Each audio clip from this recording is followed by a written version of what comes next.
Olá, caros alunos e alunas da Faculdade FAECAD, do curso de pós-graduação em História de Israel.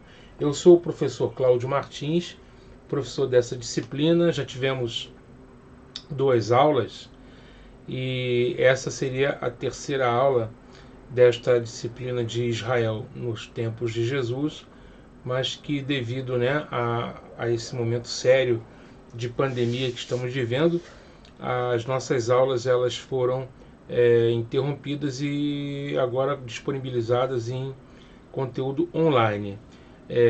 Então, enquanto nós estamos nos preservando, cumprindo aí esse período de isolamento, vamos estudando a nossa disciplina, que é Israel no tempo de Jesus. Eu me lembro bem que nós já havíamos falado dentro dessa questão de Israel no tempo de Jesus, nos aspectos culturais, no aspecto político, geográfico, e faltou falar do aspecto religioso, da religião de Israel no tempo de Jesus, ou mais especificamente do judaísmo.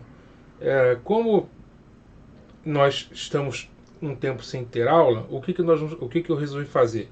Nós vamos fazer nesse vídeo uma grande panorâmica, um grande apanhado do que já temos visto e discutido. É bom retomar e nós vamos também falar da questão da religião de Israel na sequência do que vamos começar a ver exatamente agora. Creio eu que ser bastante apropriado para introduzir a nossa aula a leitura de um texto bíblico que se encontra no livro de Gálatas, no capítulo de número 4, Gálatas, capítulo de número 4, no versículo de número 4, Gálatas 4, 4. A palavra do Senhor diz assim: vindo, porém, a plenitude do tempo, Deus enviou seu Filho, nascido de mulher, nascido sob a lei, para resgatar os que estavam sob a lei, a fim de que recebêssemos a adoção de filhos. Eu quero me concentrar nesta expressão, plenitude do tempo. Plenitude do tempo.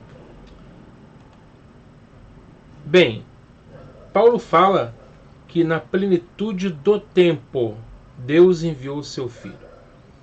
Essa expressão plenitude do tempo é uma expressão muito rica. Ela nos fala de um momento no tempo em que, mais do que o aspecto quantitativo ou cronológico, esse texto se refere ao evento que estava determinado a acontecer neste exato momento do tempo. É o que Paulo chama de plenitude do tempo, em que todas as condições, todas as circunstâncias, toda a configuração internacional, política, cultural, religiosa, todos esses fatores eles foram muito bem coordenados, amadurecidos, tendo-se a perspectiva de que o nosso Deus é aquele que rege a história, na perspectiva de que Deus é o Senhor da história e que conduz a história para um determinado clímax, para um determinado desfecho, para a conclusão do seu propósito. Nessa perspectiva, nós devemos entender o que significa exatamente como plenitude do tempo. É aquele momento em que todas as condições foram satisfeitas para que Deus pudesse intervir de forma salvífica, e essa intervenção salvífica é a manifestação do Filho de Deus aqui no nosso mundo. Por que eu resolvi escolher esse texto para iniciar a nossa aula? Porque esse texto fala de plenitude do tempo. O que eu quero com isso é dizer que Israel no tempo de Jesus, Israel ele estava pronto, não é, para receber a vinda do próprio Deus encarnado. Isso é a plenitude do tempo. Então nós vamos separar, né, a nossa reflexão, o nosso estudo, em 4 aspectos que se encontram nesse belo livro que já foi apresentado a vocês, que é A Sombra do Templo. Eu tenho um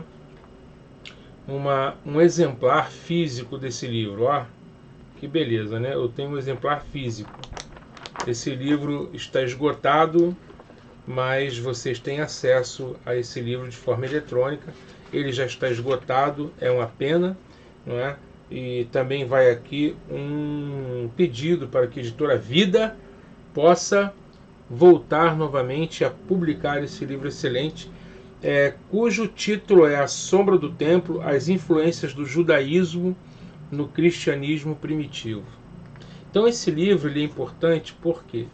Porque ele fala justamente do nascedouro do movimento de Jesus, desse movimento que viria a tornar-se o que conhecemos como cristianismo. Esse movimento judaico, esse movimento de Jesus de Nazaré, que é um judeu, com seus discípulos judeus, na terra de Israel, né? Então esse ambiente cultural, esse ambiente político, esse ambiente geográfico, esse ambiente religioso, é o ambiente em que o cristianismo surge. Então a nossa disciplina, ao estudar Israel no tempo de Jesus, com certeza nos dá elementos, nos dá parâmetros, informações sólidas para que nós possamos entender o ambiente em que a nossa fé surgiu e se desenvolveu, que é o Israel do primeiro século, Israel nos tempos de Jesus. Muito bem, o autor do nosso livro, ele inicia o livro dele falando de questões culturais, não é? O aspecto cultural, o que ele chama também de dimensão cultural. De dimensão cultural, né? Eu tenho aqui o nosso livro e seria muito bom se você pudesse ir acompanhando a leitura. Eu não sei se o tamanho da letra aqui no visor, na sua tela aí, eu não sei se você está me assistindo pelo computador ou pelo celular. O ideal seria pelo computador, para que você pudesse ver, né, as letras com um tamanho maior, porque nós temos um limite, não podemos ir além de certo ponto. Não sei se ficou melhor assim.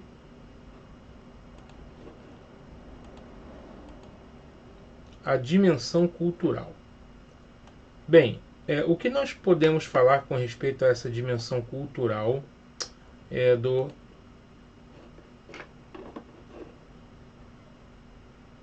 a dimensão cultural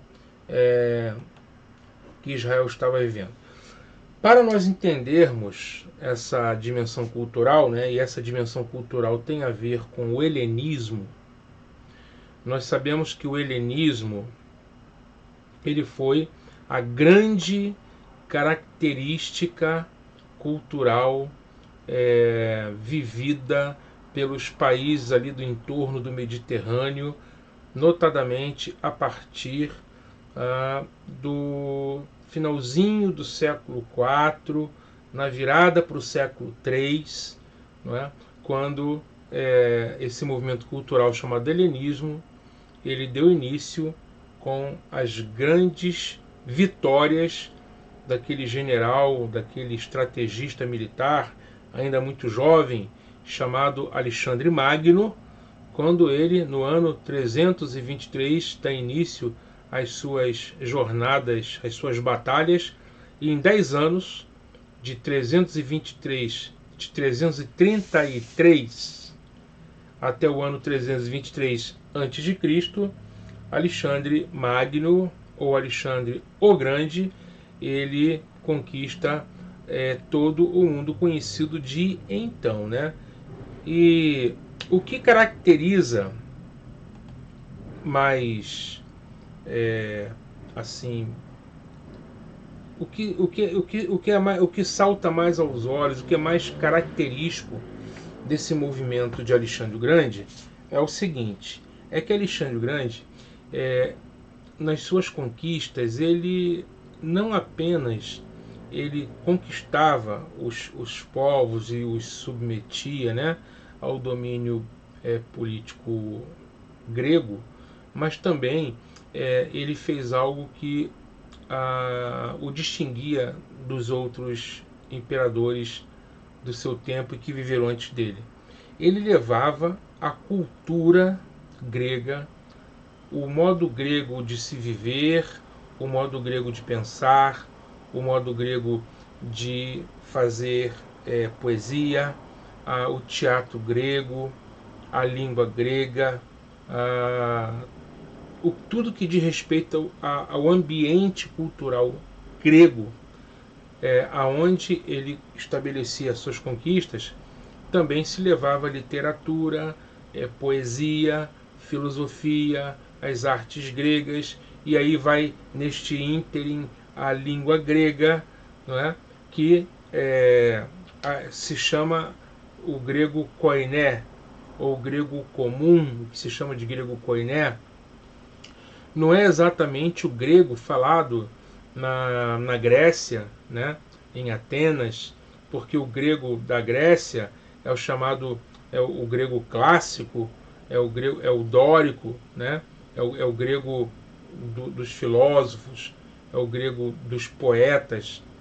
Mas o grego que foi sendo levado no esteio das conquistas de Alexandre não era o grego clássico, mas era o grego comum. A palavra koiné significa comum.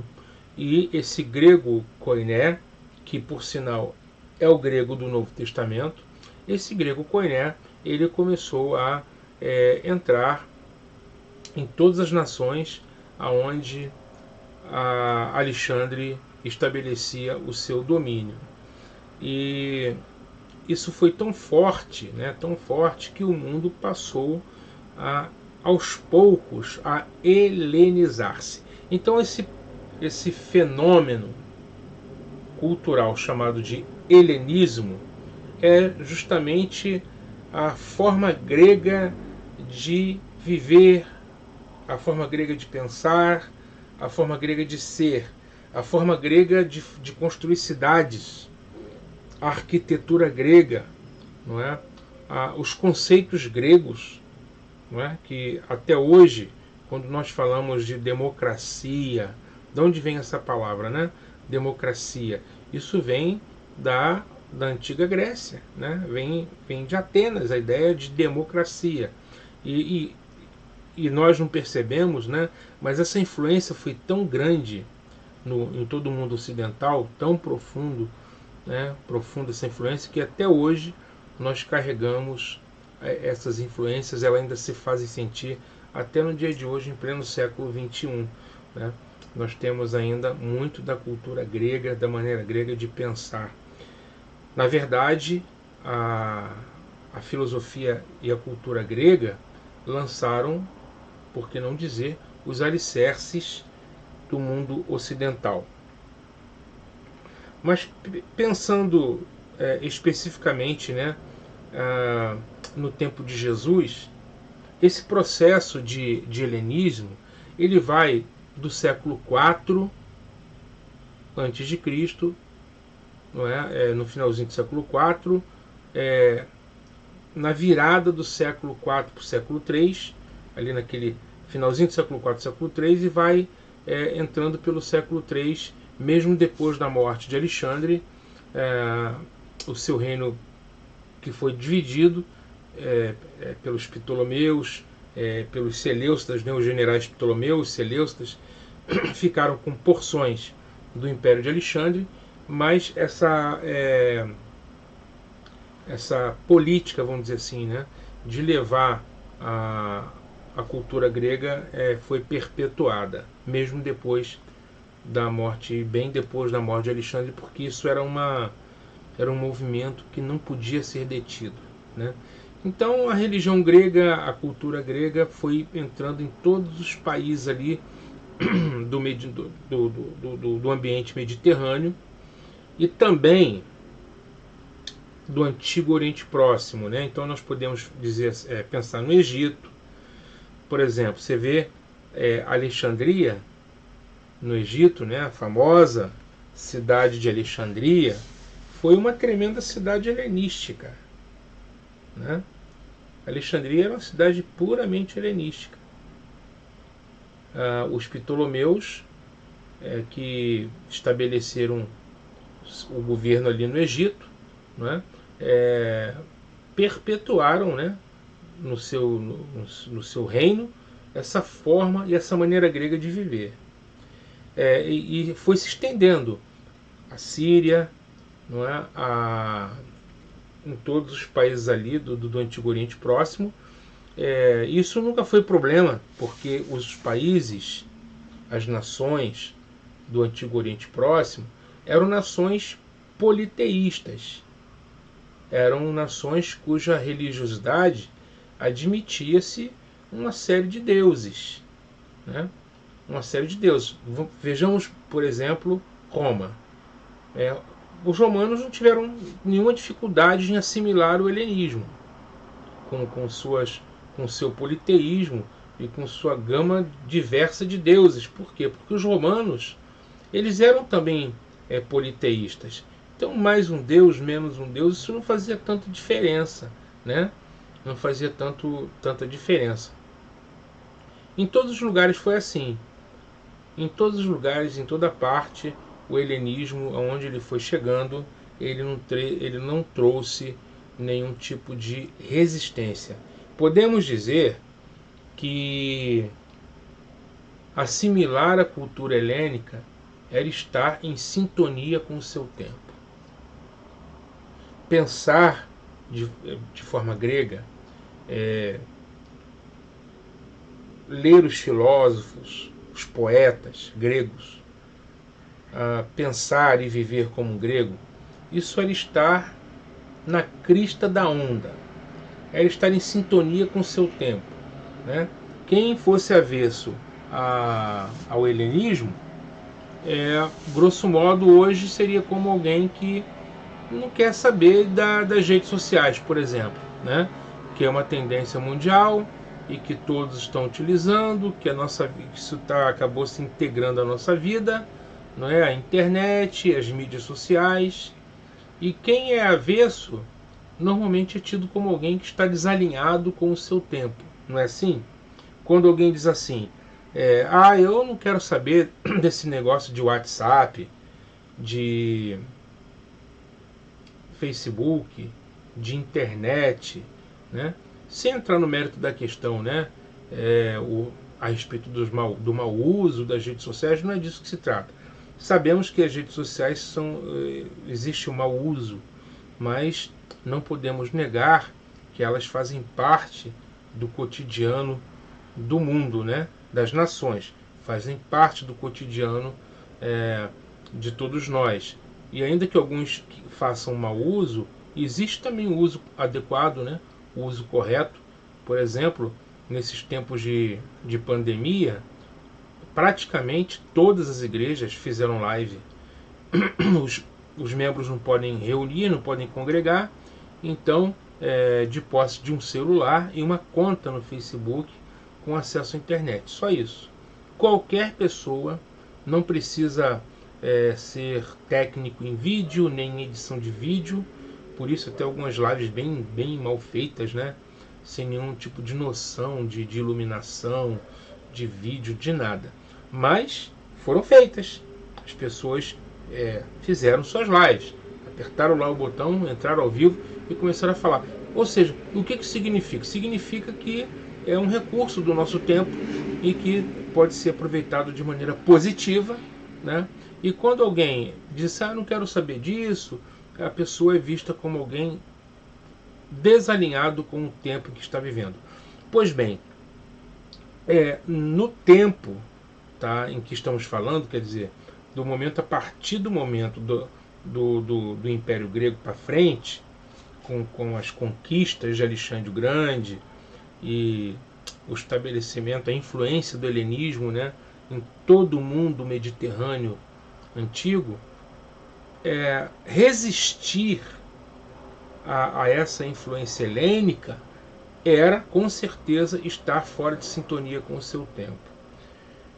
E, como Israel não é uma ilha isolada, não é? Nós precisamos entender que Israel, apesar de Israel ser uma nação peculiar, uma nação diferente, né? Nós sabemos que Israel é uma nação que tem marcas em diversas dimensões da sua existência, né? Marcas que os distinguem como povo peculiar, como um povo diferente. Por exemplo, Israel tem marcas na alimentação. O judeu não come qualquer coisa, aquilo que é proibido pelas leis dietéticas eles não podem comer, ou seja, eles têm uma marca dietética, uma marca na alimentação. Eles não podem comer carne de porco, eles não podem comer peixe sem escamas, eles não podem comer frutos do mar, eles não podem misturar carne com leite. Tem uma série de restrições na alimentação deles que eles não podem comer, e isso os distingue com respeito à alimentação. É uma marca na alimentação. Há uma marca também física no corpo do homem judeu. Nós sabemos que o homem judeu, ao 8º dia, ele é circuncidado. Ele é circuncidado. Ele tem a pele do prepúcio do órgão do menino. Essa pele é removida. A esse processo se chama circuncisão. Muito bem, então o judeu, ele tem a circuncisão, é uma marca física. Ele tem a dieta alimentar, é uma marca na alimentação. Ele guarda o Shabat, é uma marca no tempo. Ele santifica o tempo. O tempo, para o judeu, não é sempre vamos dizer assim, é um aspecto a ser celebrado, e uma oportunidade para que se celebre o Criador. Então, 6 dias trabalharás, mas no 7º dia descansarás. Ou seja, o judeu, ele tem essa marca distintiva do 7º dia. O judeu, além disso, ele tem uma marca de adorar a um único Deus. Ele é um povo monoteísta, né? Então, todos esses aspectos que distinguem Israel de todos os povos, esses aspectos todos é visto com muita estranheza pelas nações que estão no entorno de Israel. Na verdade, até hoje, o povo de Israel não é compreendido. Para os irmãos terem ideia, os judeus eram chamados de ateus. Acreditem se quiser. Os romanos, que têm vários deuses, ao verem Israel devotado a apenas um único Deus, chamava Israel de ateu, porque eles não adoravam essa diversidade de deuses que há no panteão, né? Sendo assim, na opinião deles e na visão deles, Israel era um povo ateu. É curioso isso, muito curioso. Então Israel tem essa diversidade de marcas, né? Marcas diversas, que o distingue como uma nação separada, como uma nação diferente. Um povo de propriedade peculiar dentre todos os povos. E quando o fenômeno do helenismo surge, Israel, que não é uma ilha, Israel está dentro de um contexto de povos que são politeístas. Então, no entorno de Israel, nenhuma nação teve dificuldade com o helenismo. Nenhuma nação. A única nação que teve realmente dificuldade com o helenismo foi Israel. E o nosso livro, que nós estamos adotando, né, nesse curso, ele fala justamente, ele começa justamente a tratar da revolta dos Macabeus, né, a revolta dos Macabeus, que foi um movimento de resistência, não é, de resistência à influência do helenismo em Israel. Nós sabemos que no ano 167, para você conhecer bem essa história, você deveria ler o livro dos Macabeus, que tem, por exemplo, aqui, ó, na Bíblia de Jerusalém. As nossas Bíblias protestantes, elas não têm o livro dos Macabeus por uma razão simples. O cânon judaico, que foi esse processo de canonização dos livros do Antigo Testamento, esse cânon ele foi fechado ali já no primeiro século. Nós já tínhamos o cânon hebraico já definido, né? Podemos dizer no segundo século, né? Depois da destruição do segundo templo, no segundo século o cânon judaico já estava definido. Ou seja, o que é o cânon? O que eu chamo de cânon judaico? O conjunto de livros considerados sagrados pela tradição judaica, considerados inspirados e autoritativos, né? Os livros que têm autoridade para ensinar, para corrigir, para orientar, para instruir a nação. Bem, o que acontece? A tradição resolveu expurgar todos os livros que foram escritos em língua grega durante o que viemos a conhecer como período interbíblico, não é, que alguns costumam chamar de 400 anos de silêncio, coisa que eu não concordo, né? Como que se Deus não estivesse falando mais, como que se Deus não se manifestasse, como que se Deus estivesse ausente. Eu não concordo com essa designação 400 anos de silêncio. Mas durante esse período chamado interbíblico, que vai do Império Grego, né, até, passando pelo Império Romano, né, e no Império Romano até o primeiro século, e com aquilo que a Bíblia chama de plenitude do tempo, né, em que o Messias de Israel ele surge no cenário da nação, quer dizer, desde o Império Grego, né, depois dos persas, aí com o Império Grego até a vinda de Jesus, precedido por João Batista. Então, eles chamam de entre Malaquias e Mateus, né? Costuma-se dizer isso. Mas, como eu disse, eu questiono se foram anos realmente de silêncio. Porém, para a tradição judaica, Deus falou até o período persa, vamos dizer assim, né? Em termos de escritura sagrada.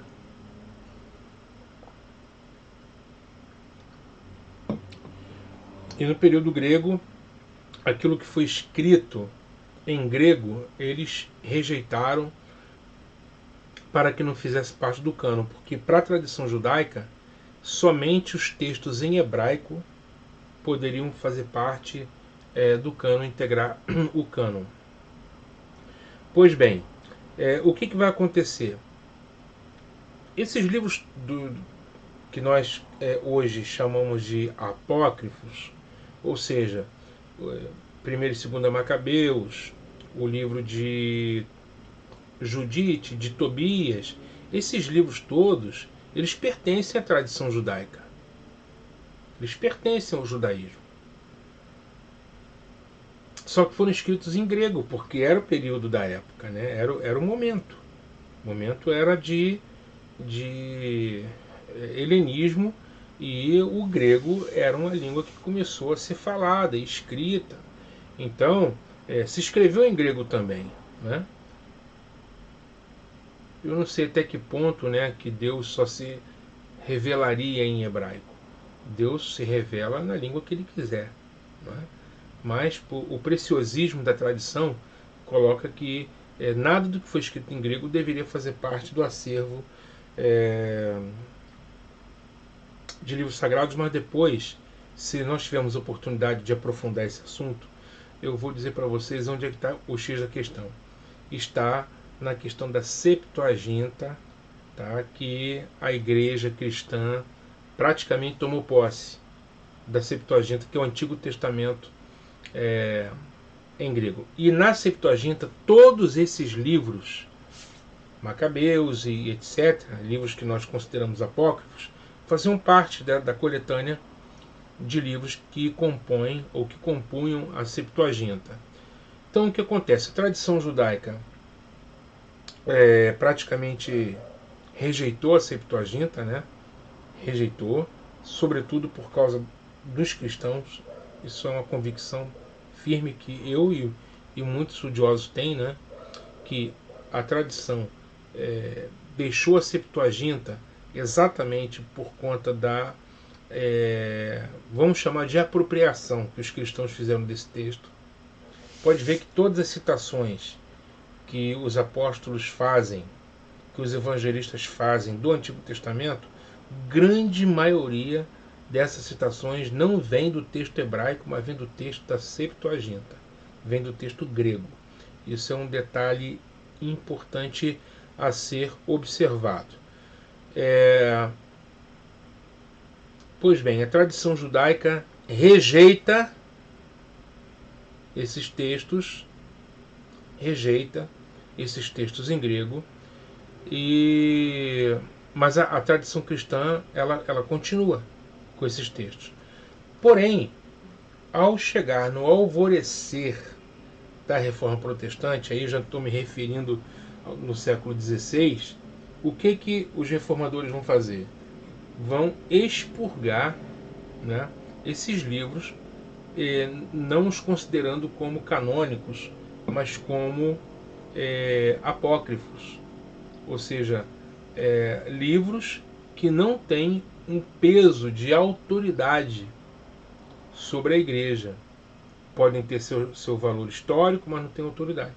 Então, nós não temos nas nossas Bíblias, né? Então, na verdade, não é nós, porque alguns dizem que os católicos acrescentaram. Na verdade, não é eles que acrescentaram.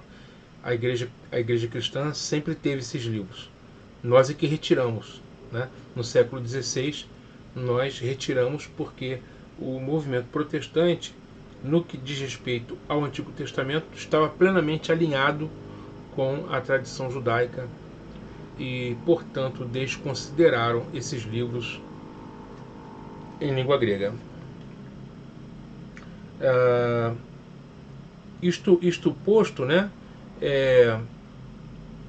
Isso explica por que as nossas Bíblias não têm mesmo os livros que nós consideramos como apócrifos. Então, quando você abre a Bíblia católica, você vai ver os livros dos Macabeus, como a Bíblia de Jerusalém, que é uma Bíblia que eu recomendo, uma Bíblia que tem notas, né, de rodapé, notas exegéticas, notas arqueológicas, muito úteis. Um sistema de referência também cruzada muito bom. Eu gosto da Bíblia de Jerusalém como uma fonte de estudo, de consulta, né? Como todo estudioso deve ter. Eu, inclusive, tenho até uma outra bem grande. Eu tenho uma pequena e eu tenho outra grandona. Olha só a diferença. Recomendo que vocês utilizem para estudar, ou mesmo para comparar os textos, né? A Bíblia de Jerusalém. Pois bem, irmãos, então o que nós estamos falando é que a história dos Macabeus está registrada ali no livro dos Macabeus, que começa falando exatamente da história quando o rei Ptolomeu, aliás, o rei Antíoco, ele é um Seleucida, que é a dinastia grega, que governou na Síria, porque assim, quando o reino de Alexandre o Grande se divide, ele se divide em 4 partes. As 2 principais que vão nos interessar é a dinastia dos Macabeus, a dinastia dos Seleucidas na Síria e dos Ptolomeus no Egito. Essas são as 2 principais, porque a terra de Israel vai ser governada ora por uma dinastia, ora pelos Seleucidas, ora pelos Ptolomeus. É por isso que essa nos interessa. E no contexto da revolta dos Macabeus, o que vai acontecer? O rei envia um emissário a uma aldeia chamada Modim. Esse rei Antíoco Epifanes, que se arvorava, né, ser a manifestação de Deus, e que havia construído uma imagem de si mesmo e forçando os homens a adorar a sua imagem. Olha que coisa absurda. Como que isso foi forte para a tradição judaica, né? Ter que essa luta, né, de resistência, porque isso é impensável para o judaísmo. O judaísmo, que é uma religião estritamente monoteísta, né, o Deuteronômio, no capítulo 6, lá no versículo 4, diz assim: Shema Israel, Adonai Eloheinu, Adonai Echad. Ouve Israel, o Senhor nosso Deus, o Senhor é um. Amarás o seu teu Deus de todo o teu coração, de toda a tua alma, de todo o teu entendimento. Esse mandamento que hoje te ordeno, veja, você vai falar dele para os teus filhos, quer assentado, quer de pé, quer andando pelo caminho, vai ser frontal entre os teus olhos, você vai atar a tua mão direita. Quer dizer, é um povo cuja essência de fé é a fé em um só Deus. É uma abominação sem igual um judeu prostrar-se diante de uma imagem ou mesmo sequer diante de um outro homem. O que vai acontecer? Quando o rei ele já havia profanado o templo de Jerusalém e ele já havia também colocado uma imagem dentro do templo requerendo adoração, profanou o templo de Jerusalém.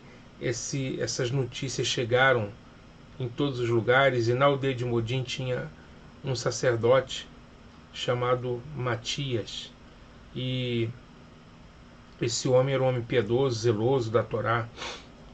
Ele recebe a visita de um emissário. É assim que começa o livro dos Macabeus, e assim o livro do Oscar Scarsauni inicia a história. Ele vai dizer o seguinte, que esse emissário, que ele vem até Jerusalém, faz uma proposta um tanto quanto indecente ou indecorosa para o sacerdote Matias, dizendo o seguinte: olha, você é um homem muito bem quisto na sociedade, aqui no meio do seu povo, um homem bem visto, um homem respeitado, um homem de honra. O rei lhe quer muito bem. O rei, você vai encontrar e alcançar os favores do rei. O rei lhe enviará presentes. Basta você fazer uma coisa só. O que te custa se prostrar diante da imagem do rei, queimar incenso, não é, para o rei? E o texto do livro dos Macabeus diz que enquanto o judeu estava fazendo essa proposta, né, o emissário do rei fazendo essa proposta para o judeu sacerdote Matatias, olha, meus amigos, diz a Bíblia que um judeu apareceu se prostrando diante da imagem e queimando incenso.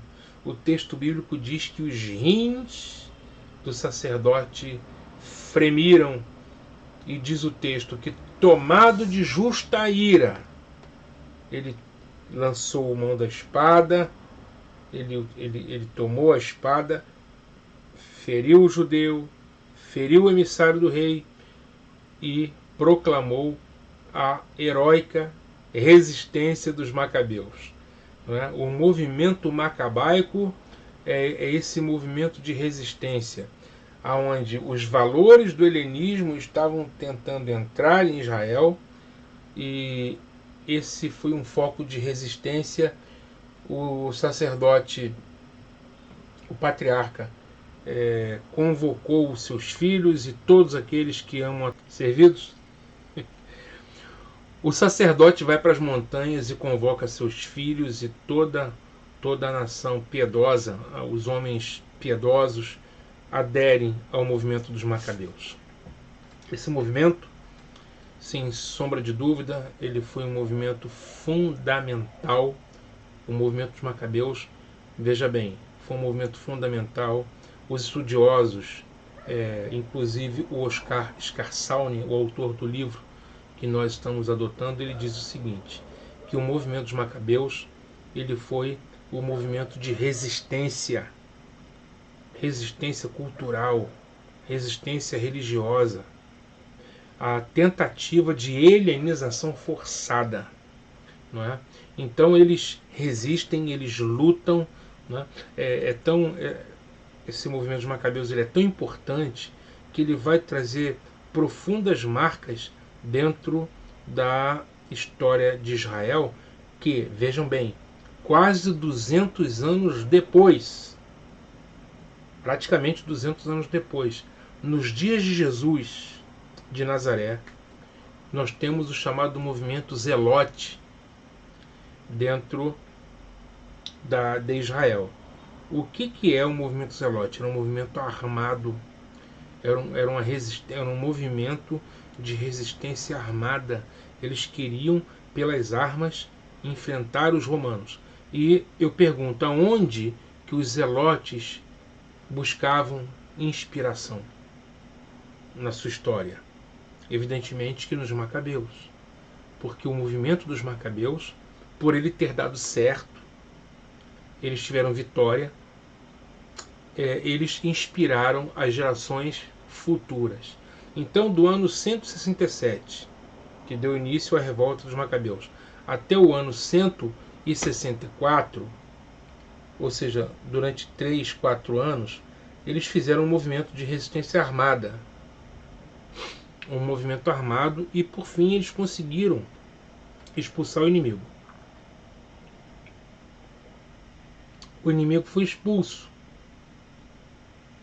O inimigo foi completamente expulso e os macabeus estabeleceram um governo autônomo, um governo autônomo na terra de Israel. E eles precisavam não só estabelecer o governo, mas também eles precisavam reestabelecer o sacerdócio. Então, o templo foi reinaugurado, ele foi purificado. A festa de Hanukkah, que é também chamada de festa das luzes, rememora esse tempo em que o templo foi rededicado. Existem, vamos dizer assim, marcas, dessa festa na Bíblia. Em João capítulo 10 é dito, João 10, 22, que eu vou colocar esse texto aqui para a gente ler. João capítulo 10, vou só abrir no livro de João. João capítulo 10, e no versículo 22, está escrito assim, celebrava-se em Jerusalém a festa da dedicação. Veja, festa da dedicação. Era inverno. Inverno em Jerusalém são os meses de dezembro, janeiro, começando ali meados de novembro, dezembro, janeiro e pega aí fevereiro. Então você tem aí inverno em Jerusalém. Depois que vem a primavera, que celebra a Páscoa, né? A Páscoa na primavera, em Israel. Então, em Israel, dezembro é inverno. E Jesus estava onde? Veja 23. Jesus passeava no templo, no pórtico de Salomão. Uma coisa linda, Jesus passeando no templo, não é? Jesus estava celebrando junto com o seu povo. E pessoal, daqui a pouco, olha, na próxima aula nós vamos começar a estudar as festas bíblicas. Você não pode perder esse estudo, né, essa disciplina, as festas judaicas, festas e cultura judaica. Nós vamos estar falando sobre isso na próxima aula. Mas falando sobre essa festa da dedicação, ela é uma festa do tempo de Salomão, dos Macabeus. Essa festa é uma festa que relembra, é porque eu li o Pórtico de Salomão, fiquei com o nome de Salomão na cabeça. A festa da dedicação, na realidade, ou festa das luzes, não é? Ou festa de Hanukkah, ela celebra a purificação. Por que o nome é festa da dedicação? A dedicação do templo. Quando o templo ele foi purificado e novamente consagrado para Deus,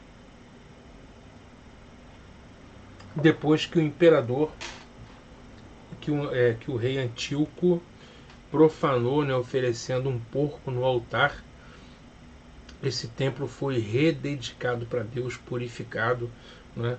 Muito bem. Então a festa de Hanukkah celebra justamente isso, a purificação do templo. É a festa das luzes porque você sabe que o candelabro de Hanukkah ele tem 9 lâmpadas, conforme nós vamos ver nas festas judaicas. Nós vamos estudar também a festa de Hanukkah.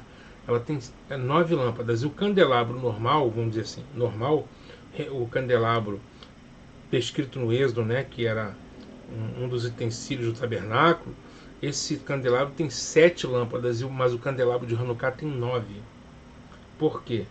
Porque é uma tradição que diz que quando os macabeus foram rededicar o templo e acender a menorá, ou o candelabro, não tinha azeite para mais de um dia, só tinha para um dia. E eles usaram aquele azeite, aquele óleo, porque não pode ser um óleo qualquer, né? Ninguém pode fazer o óleo de qualquer jeito, tem que ser do jeito prescrito, né? Isso é regulamentado pela lei. E eles não tinham como fazer, e só tinha aquele, e eles usaram, e o óleo rendeu no total de 9 dias. Era para durar um dia só e rendeu 9. Por isso que o nome se chama Festa das Luzes, porque as luzes ficaram acesas durante 9 dias, e por isso o candelabro tem 9 lâmpadas e não 7, que os judeus usam durante a festa de Hanukkah. Bem, o movimento macabaico teve sucesso durante essas décadas de 164 até o ano 64 a.C. Eles governaram ali Israel em torno de 100 anos. Esse período vai surgir algumas questões interessantes. Primeiro, a comunidade do Mar Morto, chamada de comunidade Qumran, que alguns associam dizendo ou afirmando que são os essênios, que o movimento da comunidade do Mar Morto seriam os essênios. Existe divisão entre os estudiosos a respeito disso. Tem muito estudioso sério que defende, né? Então é plausível que a comunidade do deserto sejam os essênios. Mas seja como for, essa comunidade do deserto, uma coisa é certa, e eles tiveram origem, tá, nesse período dos Macabeus, e a razão dela ter se formado no deserto é que ela veio de um protesto de judeus piedosos que foram contrários à maneira como os macabeus estabeleceram o sacerdócio no Templo de Jerusalém. Então veja aí, olha, já é uma questão, um aspecto religioso que deriva dessa questão cultural do helenismo, né? Eles discordaram do estabelecimento de sacerdotes que não fossem prescritos pela Torá, né? Que não viessem pela linhagem de Sadoc. E como os macabeus fizeram, colocaram sacerdotes em Jerusalém que não são da linhagem de Sadoc. E aí o que eles fizeram? Eles, em protesto, foram para o deserto. Essa comunidade do deserto é uma comunidade sacerdotal. Eles realizaram várias cultos, rituais de purificação. Eles se dedicaram à leitura da Bíblia, a fazer cópias manuscritas, né? Cópias que, graças a eles, esses judeus do deserto, hoje nós temos os manuscritos mais antigos da Bíblia, que são os manuscritos do Mar Morto, que eles preservaram de uma maneira assim extraordinária. Dentre esses manuscritos, nós temos todos os livros da Bíblia, com exceção de Esther, temos todos.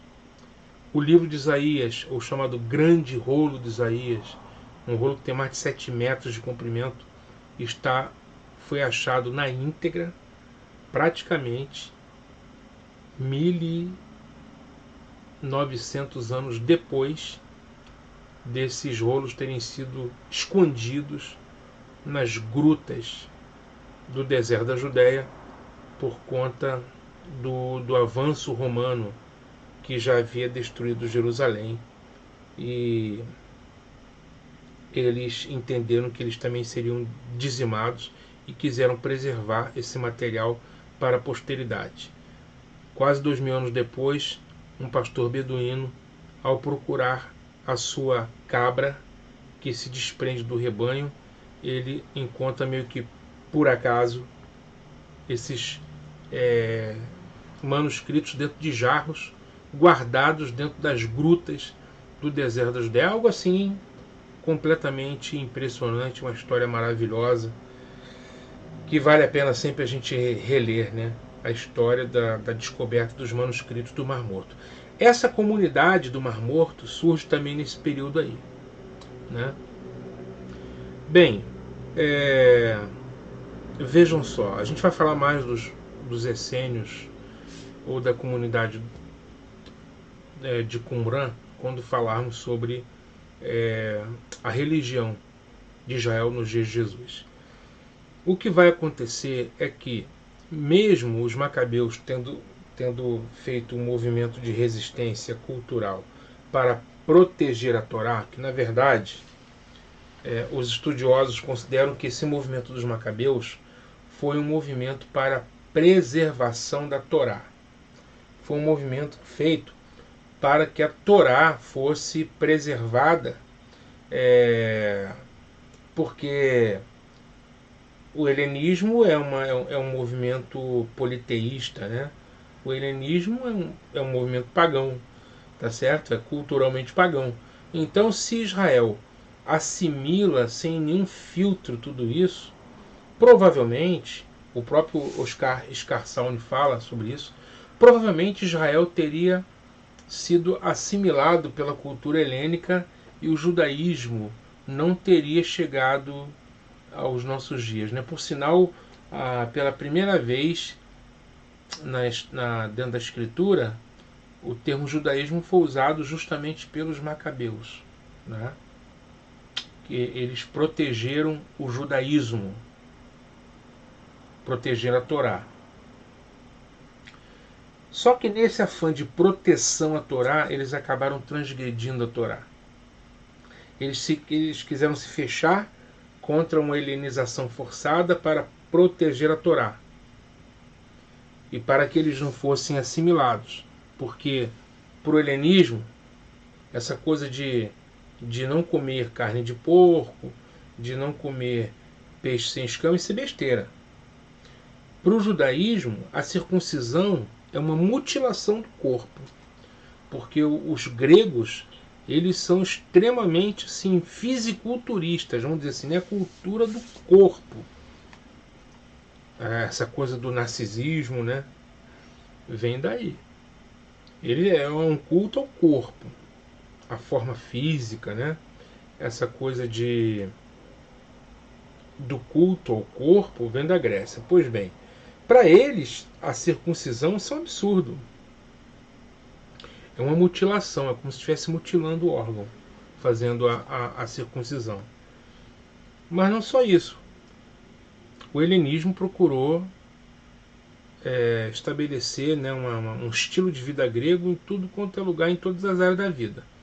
De maneira que esse processo de helenização, de um lado os macabeus tentaram fazer a resistência, mas por outro, foi muito difícil de deter uma helenização que veio com um processo natural.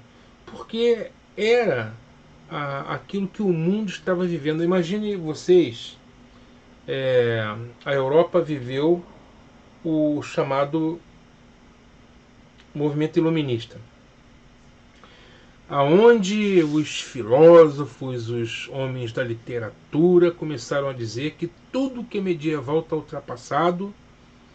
Estou dando um exemplo agora do iluminismo. Tudo que é medieval está ultrapassado, se tornou obsoleto, e o que importa agora não era mais a explicação do mundo, né, sob a ótica da fé ou do dogma da igreja, mas o mundo tinha que ser compreendido pelo prisma da ciência, sob a égide da razão. O mundo tem que ser visto agora sob uma outra perspectiva, né? Então eles chamaram isso de Era das Luzes. Luz aí, que é a luz do conhecimento, né? Ou a pretensa luz do conhecimento, a presunçosa luz do conhecimento, né? Da primazia da ciência e tudo mais. Bem, esse processo vivido na Europa, quem fosse avesso a esse processo era tido como o quê? Era tido como alguém que estava fora de sintonia, ou estivesse desalinhado com o seu tempo. Mesma coisa podemos dizer em Israel. Então foi difícil de conter. Israel, você sabe que Israel você tem dentro do território de Israel uma parte mais fechada, né, onde o judaísmo realmente ele é praticado com mais intensidade. Você já pode imaginar que região é essa. É o sul. Eu estou me referindo à Judéia, não é? E o que tem de tão especial na Judéia? Jerusalém. E o que tem de tão especial em Jerusalém? O templo, o lugar onde Deus mora, né? Ali a lei é ensinada. Ali a Torá é levada a sério. Mas no norte de Israel, por exemplo, na Galileia, como é que a Galileia era chamada? Na própria Bíblia, né? Galileia das nações, ou Galileia dos gentios, por causa do fluxo de mercadores por conta das estradas, né? Lembra disso? Das estradas que conectam o país inteiro, né? E que conecta também o Egito, o outro lado, né? A Síria, que conecta e que torna Israel um grande corredor. Pois bem, exatamente isso. A Galileia é a Galileia das nações, é a Galileia dos gentios. Quando a gente vê, por exemplo, aquele texto onde Jesus atravessa, né, o lago de Tiberíades, que é o chamado Mar da Galileia, né, que é um lago, o lago de Tiberíades. Depois daquela tempestade, ele chega do outro lado e lá ele encontra, né, o Gadareno, aquele homem possesso. Aquela legião é expulsa daquele homem e ele vai para onde? Os demônios pedem para ir para onde? Para os porcos. Havia criação de porcos ali. Agora você imagina, isso é impensável ter criação de porco em Jerusalém. Mas tinha na Galileia. A Galileia das nações, a Galileia dos gentios. Então a Galileia é muito mais aberta, né? A Galileia, devido ao trânsito de mercadores, a estrada real, né? O caminho dos reis e também a Via Maris, esse trânsito de tropas, de mercadores, isso trazia uma influência e uma abertura. Por isso, talvez, tanto endemoniado na Galileia, né? Onde Jesus desenvolveu o ministério dele. Justamente por causa dessa influência gentílica, né? Não que em Jerusalém não tivessem demoniados. Os demoniados em Jerusalém é outro tipo de demônio, né? Os demônios ali já eram demônios ligados à própria hipocrisia religiosa, né? Mas esse é um assunto para um outro momento. Bem, Jesus viveu na Galileia e a maior parte do ministério dele, portanto, foi ali, né? Cafarnaum foi o seu quartel-general. Mas, continuando falando do helenismo, eu estava dizendo que os macabeus não puderam deter a influência helênica, apesar de resistirem com armas na mão, com espadas. Não conseguiram deter as influências helênicas, de maneira que Jerusalém, meus amigos, nos dias de Cristo, era uma cidade já helenizada. Israel já era uma cidade helenizada, de maneira que o livro que nós temos em mãos, o livro de Scarsauni, ele vai falar justamente disso, né? Da influência do helenismo. Ele vai falar nesse livro, ele vai falar sobre, deixa eu só me situar aqui, muito bem, ele vai falar sobre a revolta macabaica. Já falei sobre isso, né? Vocês podem ler esse texto maravilhoso do livro dos Macabeus. Vocês vão encontrar assim muita referência na história. Bom, você veja, o livro fala de Alexandre o Grande. Estou seguindo justamente o roteiro do livro, né? Alexandre o Grande e o triunfo do helenismo.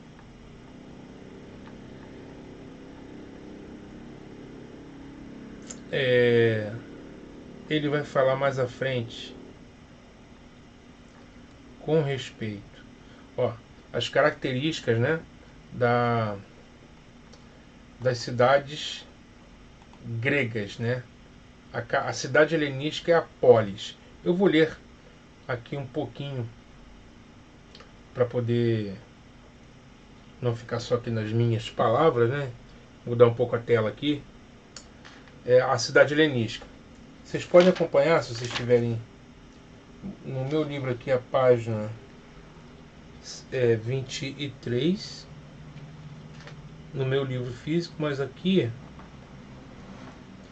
nesse PDF a página 26. Então, vamos ler um pouquinho. A cidade helenística, a polis. Disse um estudioso que a famosa definição aristotélica do homem como zoon politikon, literalmente animal político, não poderia ser traduzida por ser político, e sim um ser político que vive na polis. Você veja que a palavra política deriva da palavra grega polis. Para a mentalidade grega, a polis era a única referência dentro da qual seria possível a realização da vida humana. No período helenístico, a cultura grega propagou-se primeiramente, de maneira especial, pelo estabelecimento de novas polis helênicas nos territórios conquistados. Essas cidades foram fundadas em regiões originariamente desocupadas, como por exemplo Cesareia, próxima do mar, em Israel, fundada por Herodes. Ou então cidades já existentes foram convertidas em polis. Toda polis tinha obrigatoriamente algumas instituições.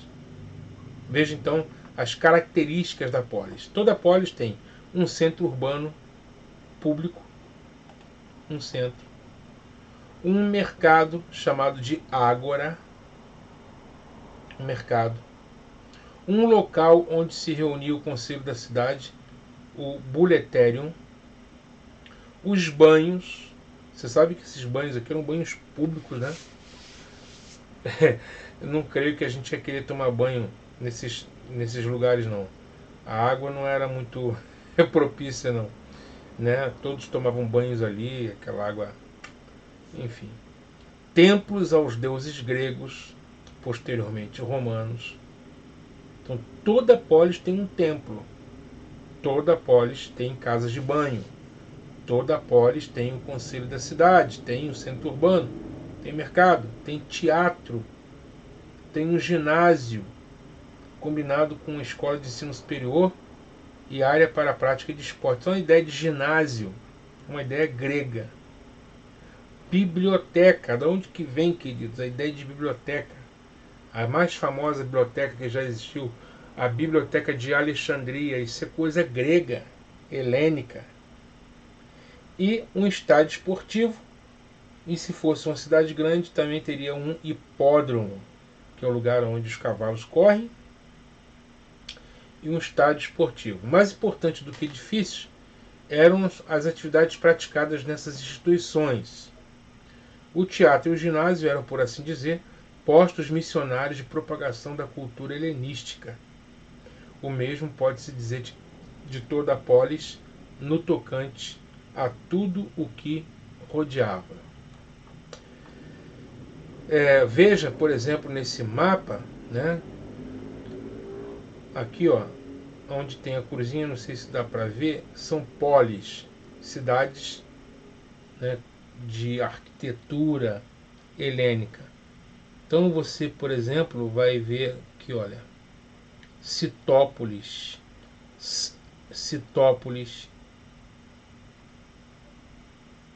Azoto, Gaza, tudo polis. Jerusalém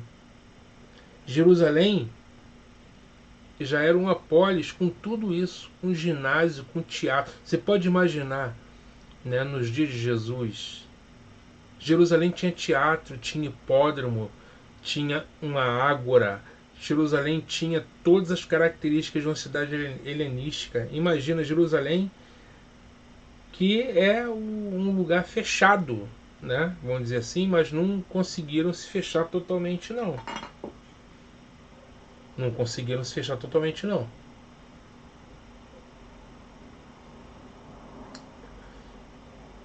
Você vê, por exemplo, a chamada Decápolis. O que é Decápolis? Decápolis é a liga de 10 polis, de 10 centros urbanos ou de 10 cidades. Então, meus amigos, nós vamos percebendo que no período romano, olha só, as polis helenísticas estavam interligadas por uma rede de estradas de alta qualidade, construídas com tal capricho que muitas chegaram até os dias de hoje, como também os sólidos aquedutos desse período. As cidades helenísticas e as estradas romanas que as interligavam constituíam o sistema nervoso do Império Romano e contribuíram para a expansão da cultura helênica. Nós vemos que o Novo Testamento está imerso dentro desse contexto. Por exemplo, nas cidades produziu uma perspectiva cosmopolita. E o que é cosmopolita? É que o cidadão daquela cidade é um cidadão aberto para o mundo, né? Cosmopolita, né? Aberto para o mundo, para o cosmo, para o mundo. Cosmopolita, é um cidadão do mundo. Essa perspectiva cosmopolita e aquilo que diz Lucas sobre os atenienses aplicava-se sem dúvida aos habitantes das cidades helenísticas em geral. Todos os atenienses, estrangeiros que ali viviam, não se preocupavam com outra coisa senão ouvir ou falar as últimas novidades. Podemos imaginar um cidadão típico de uma cidade helenística como um indivíduo intelectualizado. Veja as características de um cidadão médio, né, comum das polis. Eles eram um indivíduo intelectualizado, com interesse considerável pela religião e pela filosofia, e que era ao mesmo tempo profundamente conservador em suas opiniões políticas, contanto que isso não comprometesse seu bem-estar pessoal ou a prosperidade da sua cidade. Se esta fosse ameaçada, ele reagiria com violência contra qualquer perturbação da ordem pública, como no caso de Paulo em Éfeso, quando Paulo expulsa lá o demônio daquela menina com espírito de adivinhação. Foi uma confusão que só, né? Paulo foi preso. Muito bem. Então,